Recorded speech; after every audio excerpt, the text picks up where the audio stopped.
Yo, it's Guido coming at you with the Tactics Talk. Welcome back, guys, and thanks for tuning in. All right, this is going to be interesting. I got two replays here from Fisherman Joe from Clan Babbins, both in his Leopard PTA, both on Erlenberg, both spawned into the north.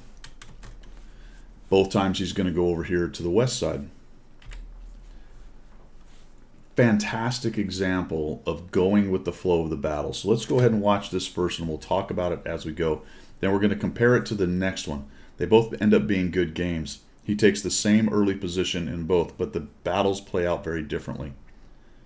I have a couple videos about this very idea, gets a little shot in there, in the next week or so, a couple weeks. And the point is that humans play this game, so you never really know what's going to happen. And and I've said this before, the big differential between an average and good player is being able to react appropriately to what's happening in the game. Because you can have your meta position, you can have your favorite spot, you can go, I usually go over here to the castle and I fight right here. All those things can be in your brain, but guess who else gets a vote? The enemy team gets a vote, and your team gets a vote on where they push, on where they camp, on the positions they take or don't take. So we're going to see the 113. If you notice off to his right, the 113 is pushing in. That is very, very good for the green team. This guy is overexposed, but look, he's not taking any damage. He's not taking any. There's nobody back there punishing him, so he moves up. His problem is, though, there is now somebody punishing him, and all three of these little tanks. Got an IS-3, we got a Pantera in the back, we got a K91, and we're just absolutely machine gunning down this poor 113. He's going to get a shot every once in a while at people. There we go. Oh, is he going to shoot? I don't know, maybe he's ammo racked. He's also tracked again. Nice job, Fisherman Joe right there. Making sure that there he goes, and down goes the 113. So what we have here is a fairly aggressive enemy team. Here comes the rest of them. But they're pushing into a pretty good force. So what's happening is Fisherman Joe is reacting to that situation right here. He's got a nice forward position. The enemy team is being a little bit helpful by sort of foolishly pushing in and trying to shoot guys' turrets. Even the Leopard PTA's turret is decent in this kind of situation. We got a K91. Those things fire so fast, but he's having trouble with his depression. Now we got somebody else coming up from the side. We got a Leopard. He comes in. That's another of their tier 10s getting absolutely waylaid, thinking he could come around and help his guys up top and relieve some pressure, but he just gets massacred. And down goes two tier 10s, creating a big advantage for Fisherman Joe's team. But still, there's three guys up there. Really had all of them come down together and at the same time. They probably would have cleaned up these near-deads, even with the Pantera in the back. But like I said, the enemy team gets a vote on how the game is played and how the match plays out. What you have to do is react to it appropriately. And right now, Fisherman Joe is just in a defensive scrum. Looks like the Pantera wants to come around and try to relieve pressure as well. But nobody wants to commit. And all of these things, not all of them, the IS-3 doesn't fire too quickly, but most of the tanks they were facing fired relatively quickly. And all of a sudden we have 3,824 damage. We've gone to this side, we fought there, we won that flank, the enemy team pushed into it, we took advantage. Now we're sniping guys in the middle.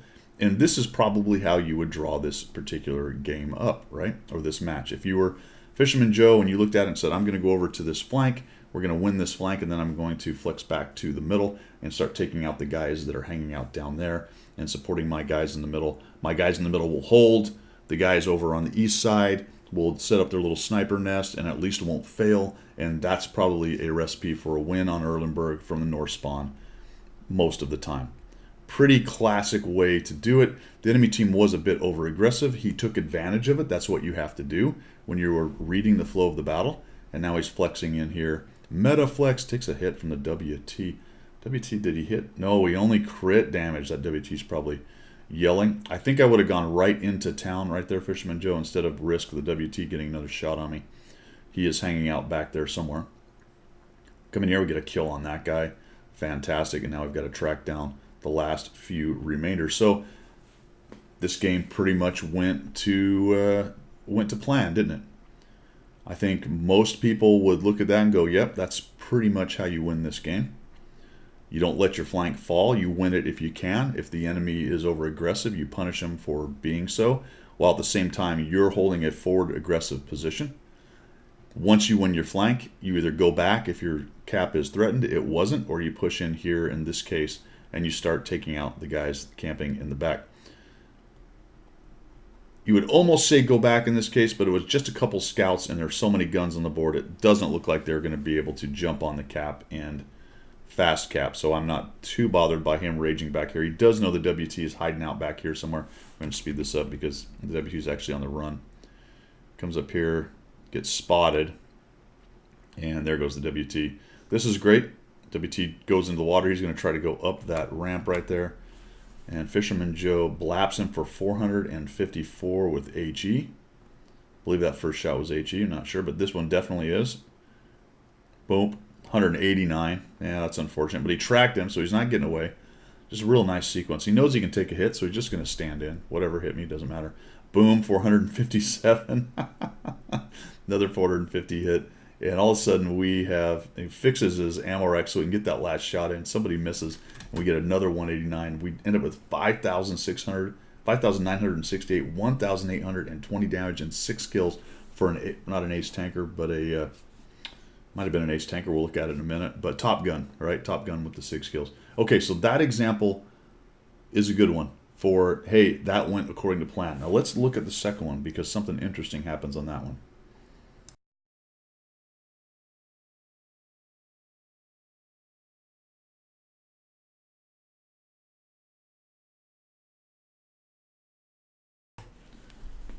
Here's the second replay, and holy cow, does it not look a lot like the first. He's top tier instead of middle tier. And he's going to head over to this one. Remember I talked about your team, the enemy team have a vote. He's going to a position that he's done well in.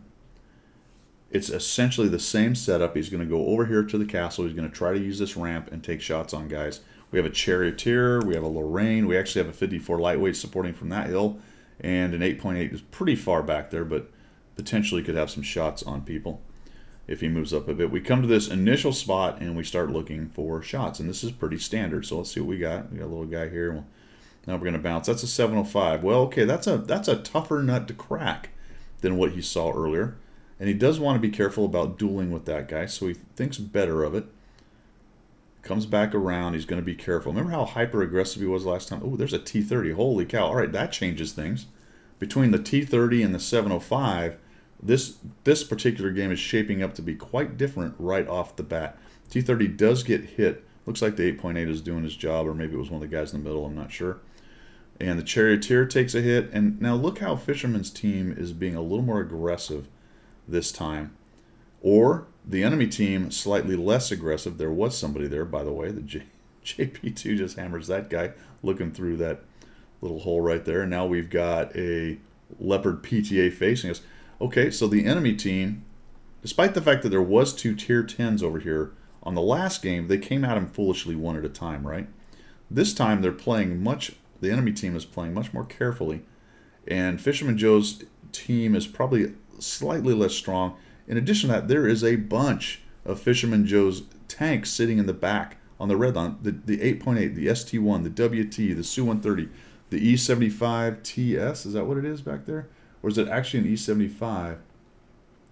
Not really sure what that is. Oh, E50, sorry, not E75. JP2, holy cow.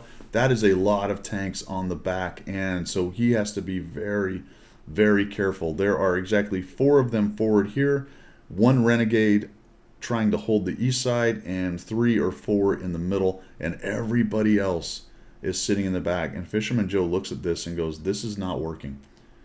In order for me to live and maybe get some damage or potentially hold these guys off, I have to get out of here. And he actually takes a dangerous route, but he doesn't have a lot of choice. Thank goodness that guy missed. That would have sucked. He's got a long way to go before he gets into any kind of cover here. So just making a runner. It does take 1 hit from the PTA. Tries to get down into the low ground. I guess the Suma still saw him because he actually shoots right where he was. And I don't think I would have stood in right there. As soon as I saw those guys shooting, I would have backed out of that Fisherman. Probably didn't need to take those hits. And unfortunately, now he's got to run with a damaged gun. The Charioteer survives for a little while in there. Down he goes. And the lightweight's the X factor. The lightweight held. He's just sitting there. and he's lighting these guys. Looks like the PTA, though, is going to figure out there's probably somebody there. Maybe he got hit by him earlier, and adds forces the lightweight out, so lightweight has to make a runner. Good news is they kill the 7/1, and the T-44 is going to die, even with a damaged gun. Well, the cool thing about this tank, actually he gets a shot on this guy first. Cool thing about this tank is the gun is so accurate, even damaged, it's not too bad.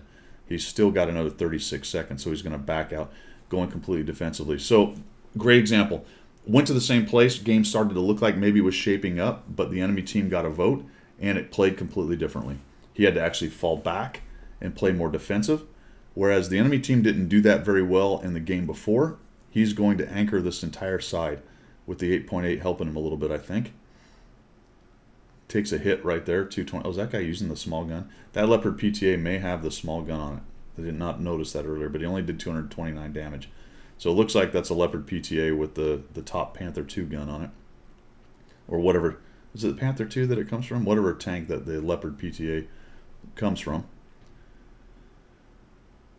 Looking for maybe a shot. Is it the Indian Panzer? Maybe it is the Indian Panzer's gun. Just trying to be careful and find this. So I just thought this was a great example, really, for this game of, humans are playing it. They're going to make different decisions. They're all going to play out differently. It looked like a very similar setup. Initially, it played very similarly. People were going to meta positions. But from there, you have to react to the actual flow of the battle. Not what you want the battle to be, but what is actually happening.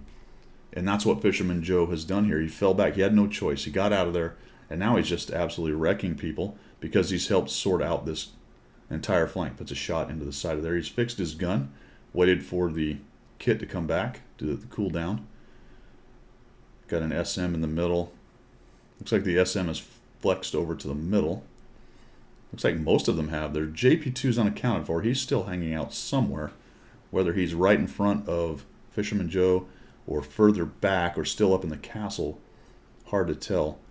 Yeah, it looks like he's kind of thinking the same thing. All right, where did that JP2 go? There's the Charioteer. Take a shot on him. Bit surprised he didn't get spotted, but Charioteer may have had bad crew. There are a number of sniper shots into the side of people right there. They aren't easy shots, but they can be taken. The ST-1 finally gets into the fight. He's been sitting in the back the whole time. And the beat-up remnants of the enemy's center push are running into him. Nice shot right there, by the way, at the T-44. Are running into what was, at the beginning anyway, a full health ST-1. We're looking for the SM. Kind of keeping an eye out. Where is that JP2? That's the question. This looks to be relatively in hand, but there are some damaged tanks. This is that mid to end game decision making that makes or breaks wins. Right? If it's not a raffle stomp in one way or the other, this is the part of the game where the living tanks make decisions that matter. So he shoots the Scorpion, thinks about going low. Guy's not even looking, so he just hangs out and says, all right, fine. Aiming in there. I think I would have zoom aimed because I don't know if you're actually aiming in the right spot, but there you go. Someone else killed an 8.8, got that guy down. There's the JP2. He breaks cover. He's running down into the town. And he's looking at our hero. Our hero takes a blind shot, and down goes that dude. And we're up to 2,900. Pretty good game. Not as big as the last one. But he wasn't in such a good offensive position as he was in the last one. He was forced, based on what the enemy did and what his team did, to fight this one slightly differently. And he adjusted to it, which is exactly what you want to do. He's going to get shot right into the side of the turret. Oh, no damage for you. Maybe waited just a little bit too long. 2,963 damage, 1,075 assists, and 4 kills. Both really good games. But I think the comparing and contrasting of those two is really good for people who are trying to learn what reacting to the battle means. People say that. We say it all the time. You have to learn to react to the flow of the battle. Everyone gives out that sage advice. You must learn to react to the flow of the battle, my son. All right, well, what the F does that mean? Give me an example. Well, there you go. There's a great example, because oftentimes when we talk about it, we don't have the counterexample available necessarily. We can talk about it, but there's two great illustrations right there of similar starts, different endings, based on reacting correctly to what's going on. All right, guys, thanks for tuning in. I do appreciate it, and we will see you.